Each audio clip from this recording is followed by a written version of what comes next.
옛날 옛적에 먼 곳에 자연의 마을이라 불리는 곳이 있었습니다. 이 마을은 말 그대로 모든 일이 자연스럽게 이루어지는 곳이었어요. 주민들은 서로 물과 음식을 나누며 살았고 딱히 규칙이나 법이 필요 없었습니다. 언제든지 원하는 과일을 따먹고 싶으면 나무로 올라가면 되었고 시원한 강물에서 물고기를 잡고 싶으면 그저 손으로 휘젓기만 하면 되었죠. 하지만 시간이 지나면서 마을은 점점 번창해졌고 외부로부터 많은 이들이 모여들기 시작했습니다. 그만큼 마을의 자원은 한정적이었고 사람들의 욕구도 다양화되었습니다. 누구는 더 많은 과일을 원했고 누구는 강에서의 자리를 계속해서 독차지하려 했습니다. 어느 날 마을 한가운데 있는 커다란 나무 아래에 셀프 선언한 임시 수호자 토비가 있었습니다. 그는 입버릇처럼 말했죠. 이제 우리에겐 법과 질서가 필요해. 토비에게는 이웃집에 살던 현명한 고양이 루소가 있었습니다. 루소는 특유의 조용한 카리스마로 유명했고 사람들이 그의 말을 듣기를 좋아했습니다. 마을 사람들이 점점 더 혼란스러워지자 토비는 루소에게 조언을 구하러 갔습니다. 루소, 너처럼 현명한 고양이라면 이 상황을 어떻게 해결할지 알고 있을 거야. 우리 마을에 법을 좀 세워줄 수 없을까? 루소는 토비의 관자놀이를 한번 쳐다본 뒤 부드럽게 대답했습니다. 그건 쉬운 일이 아니야. 토비하지만 우리 모두가 동의할 수 있는 일종의 계약을 만들 수 있을 거야. 루소의 제안은 모든 마을 사람들이 함께 모여 새로운 협정을 만드는 것이었어요. 그것은 다름 아닌 사회계약의 탄생이었습니다. 마을 사람들은 어느 하나의 나무가 아니라 모든 과일이 자라는 숲이 공동의 재산임을 이해해야 했고 강의 물고기도 모두의 것임을 받아들였습니다.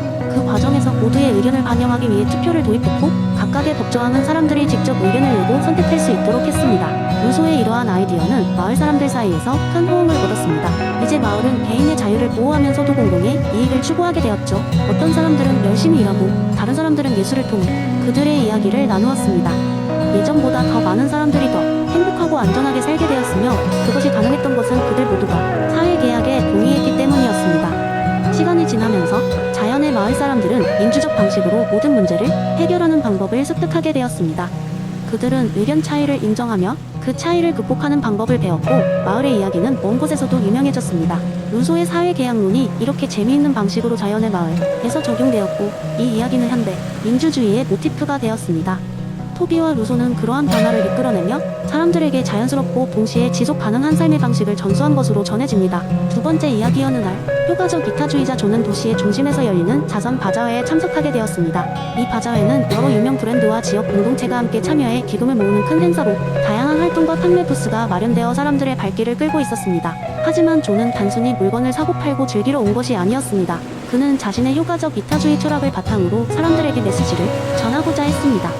바자회 입구에 들어서자마자 그의 눈에 띈 것은 커다란 아기 동물 사진이 걸려있는 기업및 단체 부스였습니다. 부스 앞에서는 천진난만한 표정 이자원 봉사자가 열정적으로 지나가는 사람들에게 이 동물들이 얼마나 귀엽고 보호받아야 하는지 역설하고 있었습니다. 그러나 존은 고개를 갸웃거리며 발걸음을 멈추었습니다. 물론 동물 보호도 중요하지만 피터 싱어의 이론에 따르면 우리의 자원이 최대한 많은 영향을 미칠 수 있는 곳에 쓰이는 것이 더 중요했기 때문입니다. 존은 부스 담당자에게 다가가 자신이 왜 망설이고 있는지를 설명했습니다. 여기 있는 귀여운 동물들을 돕는 것도 물론 좋은 일이에요. 하지만 우리가 이 동물들보다 더 급하게 도움을 필요로 하는 사람들에게 더 큰 도움을 줄 수 있다면 어떨까요? 예를 들어 아프리카의 말라리아 예방을 위한 모기장을 제공함으로써 수백 명의 생명을 직접 구할 수 있다면 말입니다. 담당자는 처음에 약간 당황했지만 이내 고개를 끄덕이며 존의 이야기에 흥미를 느꼈습니다. 그렇게 둘은 깊은 대화를 나누기 시작했습니다. 존은 그동안 자신이 효과적 이타주의에 대해 연구하며 깨달은 바와 사례들을 이야기하며 작은 미소를 지었습니다. 그는 이제 이 메시지를 더 많은 사람들에게 바로 전달할 기회를 잡았다는 생각에 가슴이 벅차올랐습니다. 그날 오후 존은 즉흥적으로 바자회 무대 위에 올라 효과적 이타주의에 대한 짧은 강연을 하기 시작했습니다. 사람들의 이목을 끌기 위해 그는 직접적인 이야기로 시작했죠. 우리가 매일 사용하는 커피 한 잔의 가격만으로도 세계 어딘가에서는 어린아이의 생명을 구할 수 있는 약이 제공될 수 있습니다. 그 강연은 점차 열기를 더해갔고 관중 사이에서는 작은 웅성거림과 성찰의 표정들이 보이기 시작했습니다. 더 나아가 존은 구체적인 예시로 몇 달 전 자신이 기부한 작은 금액이 어떻게 개발도상국의 문제를 해결하는데 기여했는지를 설명했습니다. 그 이야기는 사람들에게 긍정적인 충격을 주었고 그들의 눈에는 세상을 바라보는 새로운 시각이 깃들기 시작했습니다. 강연이 끝나자 많은 사람들이 그의 주변에 모여들었습니다. 그들은 존과 함께 더 많은 것을 배워가며 자선과 기부의 방식을 제고하게 되었습니다. 그날의 바자회는 단순한 기부 행사에서 벗어나 새로운 삶이 방향을 제시하는 장으로 바뀌었습니다. 존의 메시지는 바자회를 넘어 여러 매체를 통해 퍼져나갔고 더 많은 사람들이 효과적 이타주의의 관점을 접하게 되었습니다. 이 이론이 요구하는 실질적이고 분석적인 접근 방식은 사람들에게 큰 울림을 주었고 그들의 자원을 어디에 쓸지 더 깊이 생각하게 만들었습니다. 결국 존은 그날의 바자회를 효과적 이타주의라는 씨앗을 심는 뜻깊은 계기로 만들었습니다. 그리고 그 씨앗은 자라나 지역 사회와 세상 곳곳에 긍정적인 영향을 미치게 되었죠. 존은 사람들에게 말뿐만 아니라 행동의 중요성을 일깨우며 그들이 단순히 선행을 하는 수준을 넘어서 그 선행이 세상에 미치는 강력한 긍정적 영향을 재조명할 수 있도록 도왔던 것입니다. 세 번째 이야기, 엘리자베스 랜스콤이 행위 이론을 바탕으로 한 재미있는 이야기를 들려드리겠습니다. 어느 작은 마을에 필립이라는 남자가 살고 있었습니다.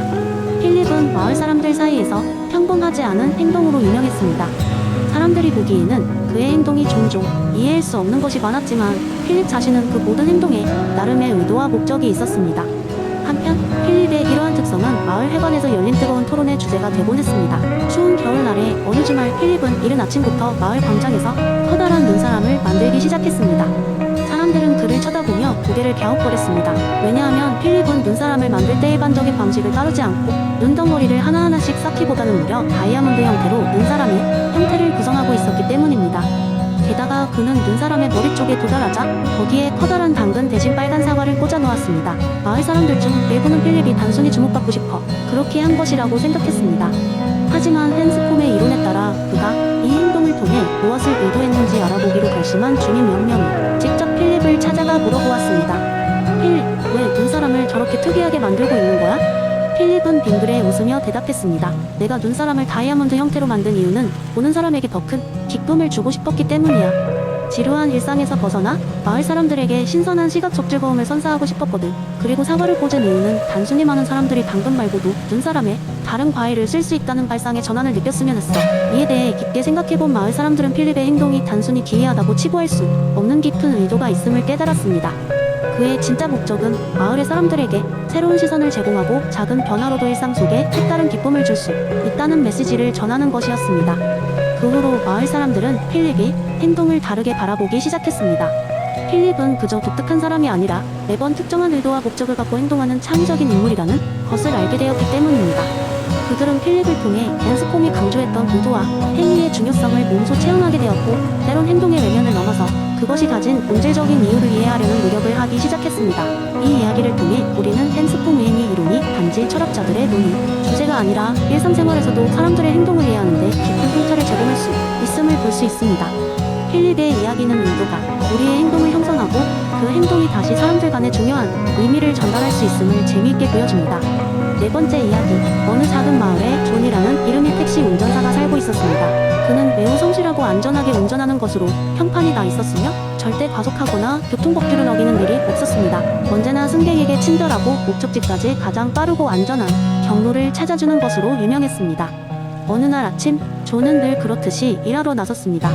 날씨는 맑았고 거리에는 평소와 다를 바 없이 사람들이 오고 가고 있었습니다. 그는 여느 때처럼 승객을 태우고 목적지를 향해 조심스럽게 차를 몰았습니다. 그러나 갑자기 예상치 못한 일이 벌어졌습니다. 길가에 있던 나무 한 그루가 강풍에 의해 도로 위로 쓰러지면서 그의 앞을 가로막은 것입니다. 그 순간 존은 급히 핸들을 돌려 나무를 피하려 했지만 옆 차선에 있던 차와 부딪히고 말았습니다. 다행히도 큰 부상자는 없었지만 차량 몇 대가 경미한 손상을 입었고 이로 인해 도로가 한동안 막히게 되었습니다. 사건이 발생하자마자 경찰이 출동했고 사고 경위를 조사하기 시작했습니다. 조사가 진행되는 동안 존은 커다란 불안감에 휩싸였습니다. 그는 자신의 운전 실수를 인정할 수 없었습니다. 그는 안전하게 운전하고 있었기 때문에 이런 사고가 날 이유가 없다고 생각했습니다. 하루가 지나고 이 사건은 마을 사람들 사이에서 빠르게 퍼져나갔습니다. 사람들은 존이 과속을 했다더라, 정신을 놓고 있었다는 등 여러 가지 소문을 내기 시작했습니다. 존은 지극히 억울했지만 마음 깊은 곳에서는 자신이 왜 이런 운명을 맞이하게 되었을까 하는 생각에 잠겼습니다.